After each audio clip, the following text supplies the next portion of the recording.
मोनसे गिख्रंथाव आरो सोमोनांथाव खौरां GMCHआव सासे उन्दै हिनजावसाखौ जिनाहारि खालामनायनि अजद।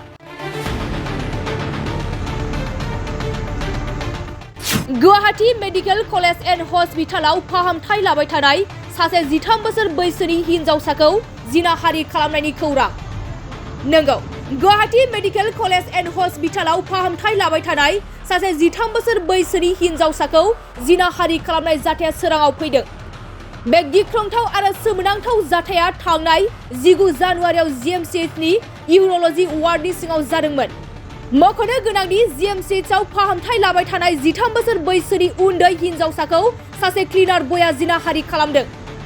गाग्लोबजानाय हिनजावसानि बिमाया अजद होनाय बायदिब्ला क्लिनार बय आब्दुल राशिदआ वार्ड टयलेटआव गावनि फिसाजोखौ जिनाहारि खालामदोंमोन।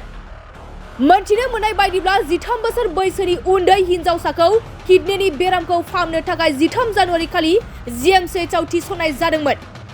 नाथाय थांनाय 19 जानुवारि खालि 12 रिंगासोआव हिनजावसानि बिमाया मुलि बायनो थांनाय समाव खाबु लाना क्लिनार बय आब्दुल राशिदआ वार्ड टयलेटआव जिनाहारि खालामदोंमोन।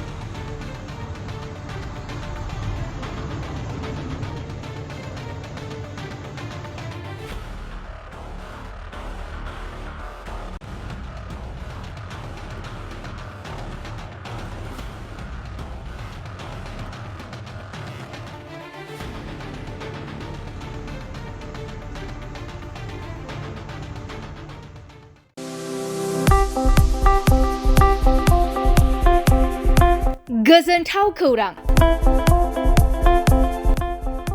क'क्राझार सहरनि खोदोमथलायाव थानाय physiotherapy clinic and rehabilitation सेन्टारा struck बेरामजों भुगिनांनाय सुबुंफोरनि थाखाय मोनसे गोजोनथाव खौरां लाना फैदों। स्ट्रक बेराम जानाय सुबुंफोरखौ मोजां फाहामथाय होनो हानायनि सुबिदा होगासिनो दं क'क्राझार सहरनि खोदोमथलायाव थानाय फिजियोथेरापि क्लिनिक एन्ड रिहाबिलिटेसन सेन्टारा। क'क्राझार सहरनि साखाथिनि खोदोमथलायाव थानाय जावा श'रुमजों नांजाबनाय फिजियोथेरापि क्लिनिक एन्ड रिहाबिलिटेसन सेन्टारा रोंगौथि गोनां कनसालटेन्ट फिजियोथेरापि डक्टर सिला बसुमतारीनि सार्भिस होनायाव stroke, sports injury, spondylitis, sciatic pain, joint pain, strain and sprain, frozen shoulder, postural correction, paediatric PT, after surgery, multiple sclerosis, post lung infection, Parkinson's disease, post fractures आरो disc प्रलेप्स आरो slip डिस्कनि बेराम जानायफोरखौ सोखानो हायो।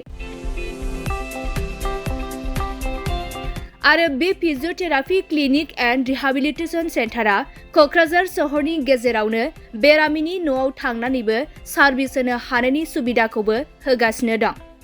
जुदि नोंथाङाबो struck बेरामजों भुगिनांना दंब्ला थाबैनो क'क्राझार सहरनि खोदोमथलायाव थानाय फिजियोथेरापि क्लिनिक एन्ड रिहाबिलिटेसन सेन्टाराव थांनानै फाहामथायखौ लानो हागोन।